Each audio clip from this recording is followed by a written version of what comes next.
Esto es Psicosalud Podcast. Hablemos de ansiedad y depresión. Sean todos bienvenidos.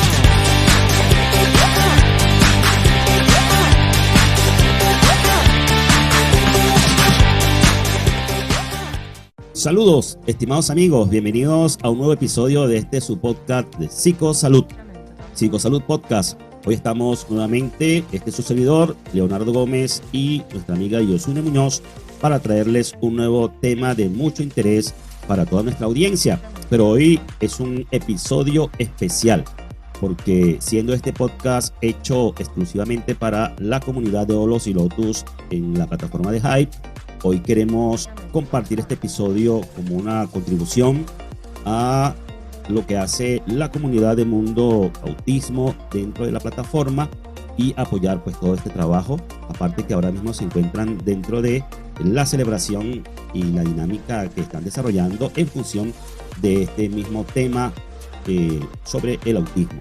Hoy estaremos hablando entonces de lo que tiene que ver con el autismo, conocido también hoy día como el trastorno del espectro autista. Y para eso pues nuestra amiga Yosune hoy nos va a introducir sobre el significado del autismo. Bueno, buenos días, buenas tardes o buenas noches a todos. Gracias, Leo, por la invitación. Y bueno, ahí vamos con este tema creo que tan sumamente desconocido, porque por lo que he podido detectar, ya lo diré un poco más después y ampliaré esa información, pero sí que siento que hay muy poca empatía y se juzga demasiado rápido en estos temas de autismo, ¿vale? Entonces, bueno, el autismo o el síndrome de espectro autista no es más que una condición neurológica, ¿no? Pues hay ciertas alteraciones ahí en el cerebro, y obviamente pues esas alteraciones lo que derivan es que pues esa persona pues sea una persona que no tenga un comportamiento, digamos, normativo, ¿no? Es una persona pues que, para empezar, le cuesta comunicarse, le cuesta interpretar el lenguaje no verbal, le cuesta expresarse, pues son personas que no saben cómo relacionarse con otras personas, y bueno, y luego ya en casos sí que más graves, pues ya digamos que el hermetismo es tal, porque son personas que sienten mucha sobreestimulación después de diferentes cosas, ¿no? Pues por ejemplo, tú estás, ahora mismo Leo está en su casa, yo en la mía, y puedes estar escuchando el ruido del tráfico que hay afuera, o la radio, o la televisión, o el ruido que hace el vecino, ¿no? Entonces digamos que las personas con espectro autista grave, con nivel grave, pues empiezan a escuchar esas cosas y se sobresaturan, y entonces digamos que se encierran en su burbuja y atienden solamente a un cierto determinado número de actividades, pues 2 o 3 actividades, y en ellas se centran, ¿no? Y aparte, pues eso, también necesitan una rutina muy, muy fuerte, que si por lo que sea pues se ve alterada esa rutina, pues digamos que incluso hay agresividad de por medio, ¿no? Que es algo normal, no va a ir mucho más allá, pero bueno, hay que saber tratarlo y saber que viene de ahí. Eso es. Debo reconocer hoy que el tema del autismo es, en cuanto a investigación, nuevo para mí. No manejaba mucha información al respecto. Me ha tocado investigar, buscar información para poder preparar este episodio del día de hoy. Y bueno, me ha resultado bastante interesante, y creo que la gran o principal diferencia de este tema al tema común de nuestro podcast, que es Hablemos de Ansiedad y Depresión, es que el autismo o el espectro autista no se deriva de las emociones como tal, no es un tema emocional, psicológico en sí, sino que es un asunto más orgánico, es una disfuncionalidad, digamos así, de alguna parte del cerebro, que dificulta que la persona pueda entonces tener ese nivel de discernimiento de la comunicación de las personas, ¿no? Y lo hace estar, como tú decías, en una burbuja que es como su propio mundo, un mundo muy particular en el cual ellos se encuentran, digamos que ensimismados.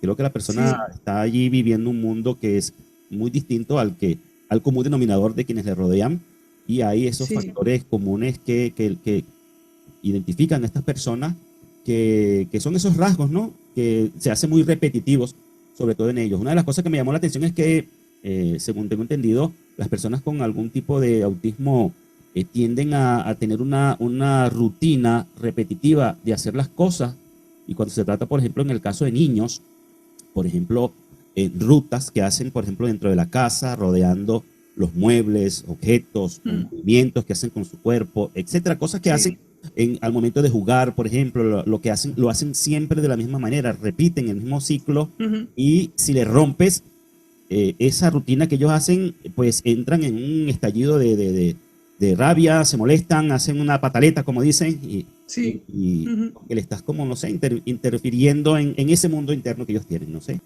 Eso es. Pero bueno, yo la verdad que antes de seguir sí que me gustaría decir algo muy importante.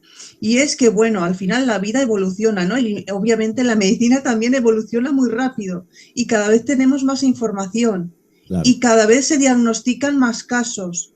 Incluso me está llamando mucho la atención que últimamente he conocido varias personas ya adultas, hasta incluso pasando la cuarentena, los 40 años de edad quiero decir, que han sido diagnosticados con autismo, ¿vale? Entonces, bueno, para las personas para las familias que hayan tenido nacimientos de niños autistas, pues bueno, que sepan que cada vez se diagnostican más rápido y más efectivo, y sobre todo decirles que es muy importante dos cosas: el diagnóstico temprano, la estimulación temprana, porque digamos que por ese problema neurológico y esas alteraciones cerebrales, cuando tú a un niño, a pesar de eso, le estimulas, nada más habiendo pasado horas o pocos días de nacido, pues incluso las repercusiones a la hora de desarrollarse como adulto pueden decrecer, pero muchísimo, ¿vale? Y luego también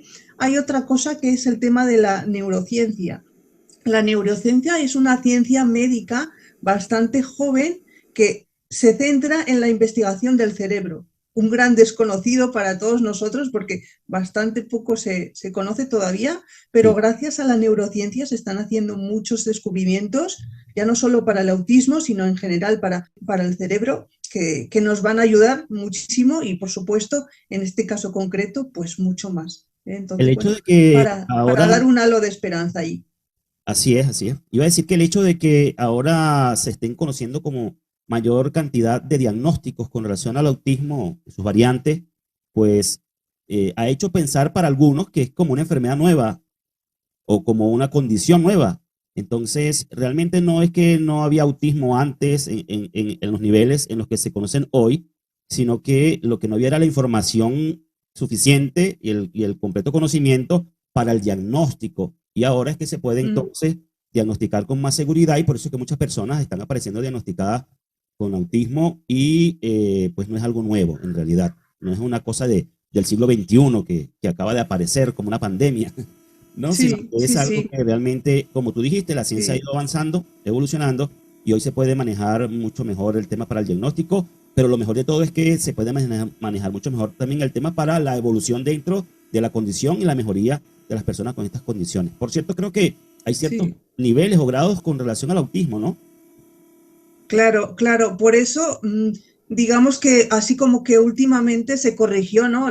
A la hora en la que la terminología se dirige hacia el autismo. Ahora, pues como tú dijiste, Leo, antes, esto se llama síndrome del espectro autista. ¿Por qué? Porque eso conlleva muchísimos síntomas, pero no todas las personas que tienen autismo tienen todos esos síntomas. Unos tendrán unos, otros tendrán otros, y dentro de todo eso, pues hay diferentes grados, ¿no? Entonces, pues así como hay personas, como decimos, que son más dependientes porque se aíslan muchísimo en su burbuja, se sobresaturan de todo el entorno, pues tienen reacciones muy fuertes pues a la hora de gestionar la frustración, no saben cómo gestionar la frustración y de repente igual gritan o lloran o echan a correr, ¿no? Algo que pues a la gente que no conoce este tipo de tema, pues quizás se queda un poco, ¿no? Choqueado de decir qué está pasando.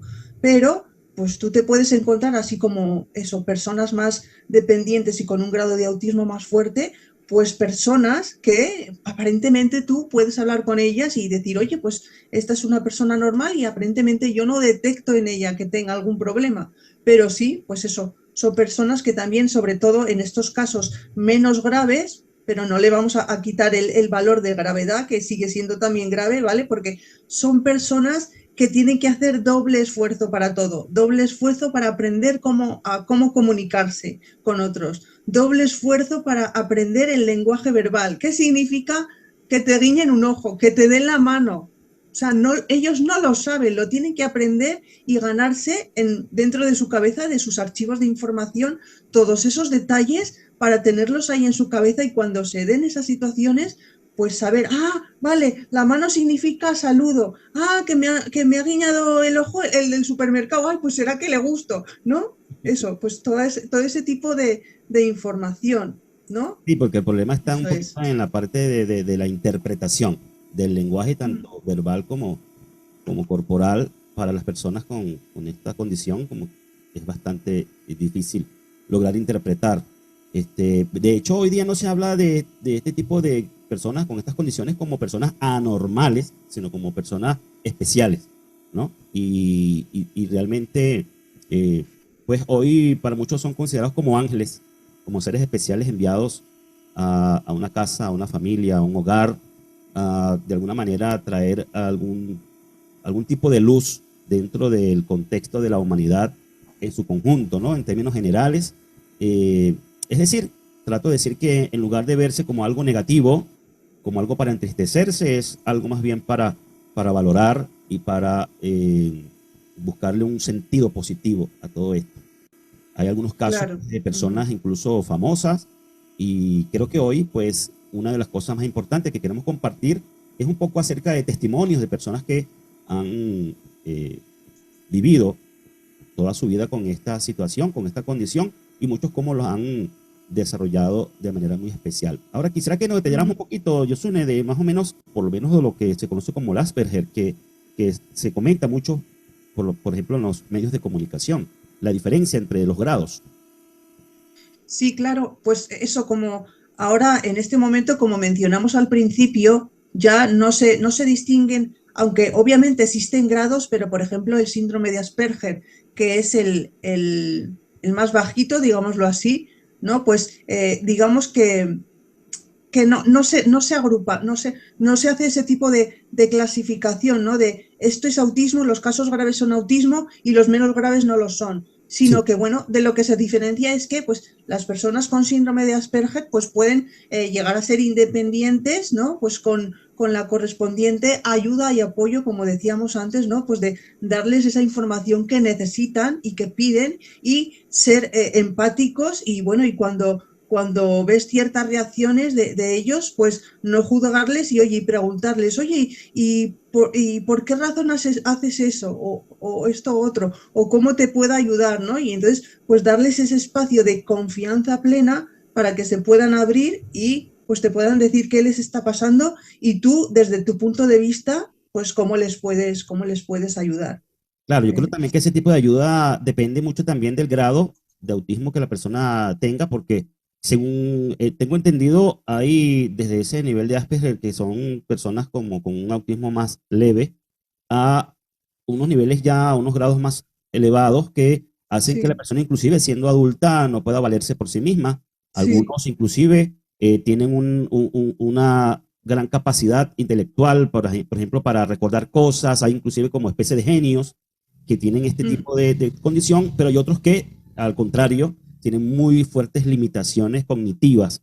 Entonces, sí. bueno, dependiendo de todo esto, es la ayuda que se le pueda dar a la persona, ¿no?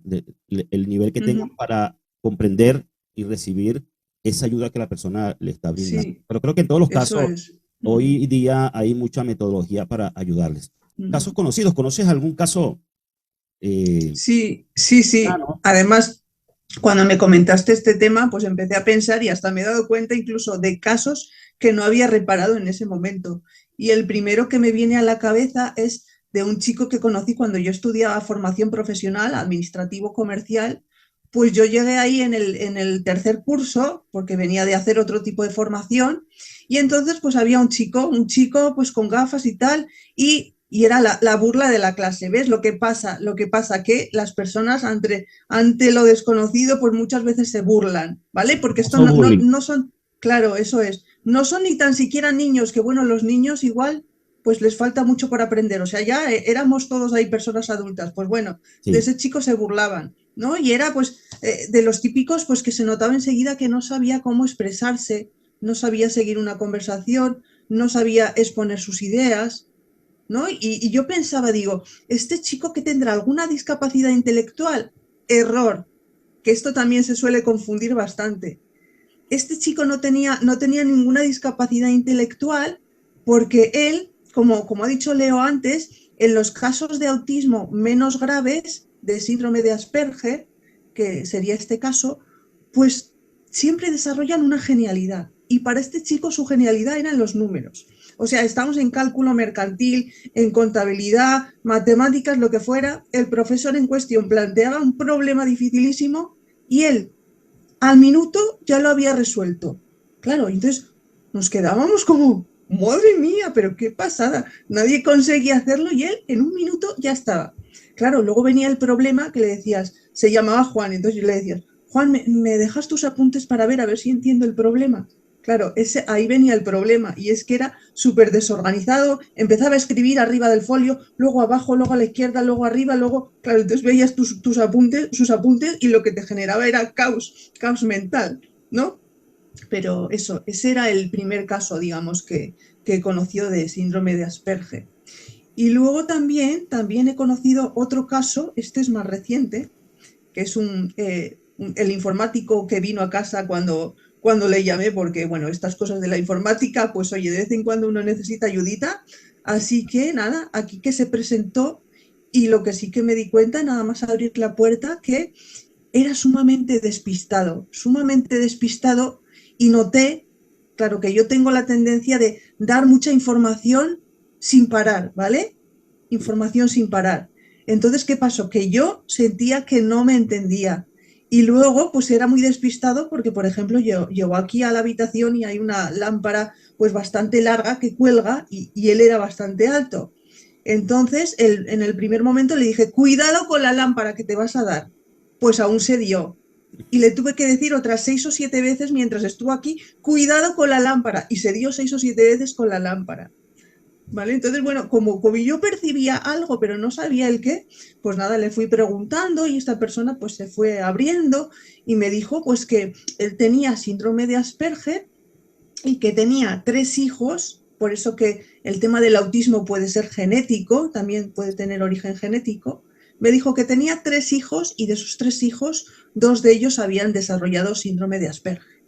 Y entonces, pues ellos vivían en Barcelona, que es una gran ciudad, pero a pesar de ser una gran ciudad, pues no tenía desarrollado un programa amplio y bien fundado para este tema de la estimulación, para el tema del autismo. Entonces se vinieron aquí, a la ciudad donde yo vivo, que aquí sí que pues hay una prestación mucho mayor, de mejor calidad para este tipo de cosas y nada.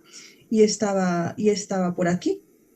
Sí, bueno, yo quisiera para como ir ya cerrando el episodio del día de hoy, hablarles de un caso. Creo que ya en varias ocasiones he dicho que me desenvuelvo dentro de un ámbito de carácter religioso. Soy de profesión pastor y maestro de las Sagradas Escrituras desde hace ya muchísimos años, unos 26 años. Y bueno, dentro de este contexto conozco un caso de un famoso telepredicador y pastor de estos modernos, conocidos por los medios de comunicaciones como teleevangelistas.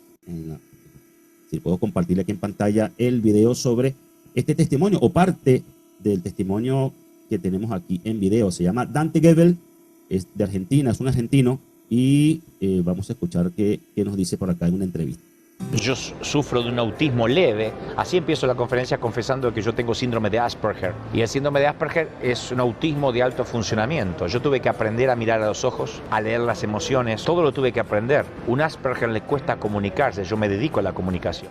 Pero todo lo tuve que aprender con mucho esfuerzo. Entonces, ese autismo que no estaba diagnosticado en los tiempos que yo era pequeño, mamá lo veía como alguien exageradamente introvertido. Y me decía, si te destapas, puedes llegar a ser presidente. De 8 años y era un animalito que no hablaba, que no entendía las indirectas, que miraba para abajo. Muy introvertido, ¿no? También más que eso, era el Asperger, ¿no? El Asperger no es algo que se cura. Sí, no, es una condición. Es una condición que hoy yo lo veo como el fabuloso regalo que Dios me ha dado, porque como dice el biógrafo de Steve Jobs, dice, los Asperger son un regalo que de tanto en tanto Dios le da a la humanidad para que vean el mundo de una manera divergente, ¿no? Muy bien, creo que hasta allí es suficiente para conocer un poco acerca del caso de Dante Gebel. Realmente es un gran comunicador, este predicador. Bueno, yo realmente debo decir que no soy de la corriente evangélica como tal, pero este es uno de los predicadores famosos que me llama mucho la atención su estilo de comunicación. Es bastante dinámico en su presentación, un humorista, pero dice muchas cosas, muchos consejos de vida dentro del contexto del mensaje religioso que son bastante importantes de considerar, pero lo que me llama la atención luego de saber que tiene la condición de algún tipo de autismo, el poder ver cómo, aunque él le tocó aprender, se nos explica, todo esto, cómo logró manejar de tal manera que, mira, no se le nota. Bueno, en sus presentaciones en público no se le nota ningún tipo de limitación a la hora de comunicar o de interpretar la comunicación de los demás y a la hora de desarrollar inclusive conferencias y grandes reuniones rodeado de personas. No sufre de miedo escénico, no sufre de ningún tipo de cosa que pueda parecer que estuviera bajo alguna condición. Bueno, ahí se puede puntualizar un poco, Leo, lo que hablábamos antes, incluso fuera de cámaras. Como dice él lo ha debido de aprender todo, desde la expresión oral, cómo expresarse, cómo interpretar los gestos. Imagínate que tú estás dando una conferencia, me da igual, para 10 personas, para 100, para 10.000 personas. Tú necesitas interpretar los gestos de la gente para saber si tu mensaje está llegando o no está llegando. Y si no, darlo de otra manera, cambiar la entonación, cambiar la expresión, las palabras, ¿no? Entonces, él todas esas cosas las ha tenido que aprender, ¿no? Junto con la expresión de afectos, porque una persona, aunque tenga síndrome de Asperger, que es el índice de autismo más leve, pues también tiene que aprender cómo expresar sentimientos, cómo sonreír, ¿no? Entonces, claro, él aprende todo eso y se defiende muy bien en, pues eso, cara al público, expresándose, ¿pero por qué? Porque ha practicado, pero aún así no puede jamás bajar la guardia, porque en lo que se descuida, pues ya se le cae todo el castillo de naipes, porque igual no sabe cómo gestionar una emoción, sabe que se siente mal, pero no sabe qué siente, no sabe cómo interpretar el gesto que le acaba de hacer una persona, no sabe cómo expresar según qué cosa nueva que haya aprendido y tiene que seguir aprendiendo. Así es. Bueno, lo importante, y ya para concluir ahora sí con este episodio, es ver que a pesar de nacer una persona con esta condición, a pesar de heredarla de forma genética de sus padres, por ejemplo, a pesar de todo esto, existe la posibilidad de que tenga una buena calidad de vida, de que se desarrollen habilidades dentro de la misma condición para poder desenvolverse de manera más, digamos, normal en la sociedad e inclusive llegar a desarrollar y ejercer profesiones que le permitan roles de importancia dentro de la sociedad. Así que no es para nada entonces motivo desalentador el diagnóstico de una condición de autismo. Hoy existen las herramientas y las posibilidades de sobrellevar todo esto de manera muy eficaz. Y bueno, queremos ya entonces agradecer a todos los que nos acompañan en cada episodio de este podcast de Psicosalud, agradecer a la comunidad de Mundo Autismo y en especial pues esperar que este aporte haya servido de alguna manera de apoyo a la obra tan bonita que llevan y desarrollan por esta comunidad. Dentro de todo este orden de ideas, nuestra principal motivación siempre es la psicoeducación, la concientización y sobre todo lo que dijo Yosune iniciando este podcast, la empatía. que las personas que miran como en un espejo este podcast y sobre todo escuchan, que lo más importante de un podcast es el audio, escuchar, puedan internalizar y tener empatía con estas personas, no al bullying, no verlos como retrasados mentales, que muchas veces todavía existe ese lenguaje retrógrado, ¿no? De llamar a las personas así como retrasados mentales, y ver entonces todo el potencial que existen en estas personas, desde niños inclusive, y todo lo que hoy día existe para eso. La motivación que les queremos dejar es a informarse más sobre el tema del autismo. Yo para terminar, algo muy cortito, decir eso, que es muy importante, la empatía, y luego también si estás en el caso de que tienes un familiar cercano que tiene autismo o te estás haciendo cargo de un familiar o de alguien que tiene autismo, pues darle el espacio para que se desarrolle, no condicionarle, porque a pesar de incluso los casos más graves, todos tenemos cierto grado de mejora. Lo que pasa que debemos abrirnos a las posibilidades. Y yo siento muchas veces, tanto en este tema de autismo como en otros temas de discapacidad y demás, como que en vez de abrir la puerta, se va cerrando. Y no puede ser eso. No puede ser eso porque todos podemos mejorar. A unos nos costará más y a otros menos, pero todos podemos mejorar. Así es. Bueno, así finalizamos este episodio del día de hoy. Esto ha sido Psicosalud Podcast y hoy hemos querido estar en un escenario distinto, más al estilo familiar, más acogedor para el tema, porque el tema del autismo está muy relacionado, muy íntimamente relacionado con la familia, con los niños, con las madres y los padres que pues todos los días batallan con estas situaciones que se les han presentado, que como dije, para muchos pues es un regalo del cielo. Muchas gracias por su atención y los invitamos hasta una próxima oportunidad. Hasta entonces. Chao.